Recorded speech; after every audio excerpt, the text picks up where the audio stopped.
बिल्लाहि मिनश्शैतानिर्रजीम बिस्मिल्लाहिर्रहमानिर्रहीम। ईद गदीर के दिन की नमाज। ईद गदीर के दिन गुस्ल करना चाहिए और दरूद पढ़ना चाहिए और रोज़ा भी रखे इंसान। और इस कदर इस नमाज की ताकीद है कि इंसान इस नमाज को 2 रकत नमाज को पढ़े, यानी 2 रकत नमाज पढ़ता हूँ कुर्बतन इलल्लाह। सूरह अल-हम्द के बाद सूरह कद्र की तिलावत करें, इन्ना अंज़लनाहु फ़ी लैलतिल क़द्र। और दूसरी रकत में सूरह अल-हम्द के बाद सूरह तौहीद की तिलावत करें, कुल हुवल्लाहु अहद की तिलावत करें।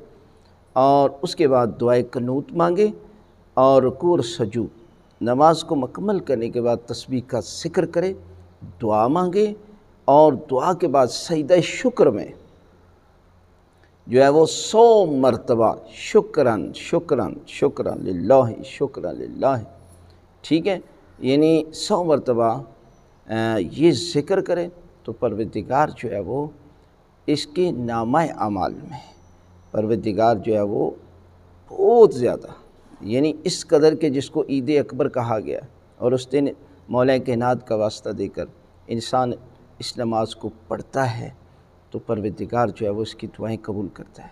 लिहाजा इस अजीम मौके से फ़ायदा उठाएं और अपनी दुआएं कबूल फरमाएं और मौला कायनात की बारगाह में इतना बड़ा तोहफ़ा पेश करें।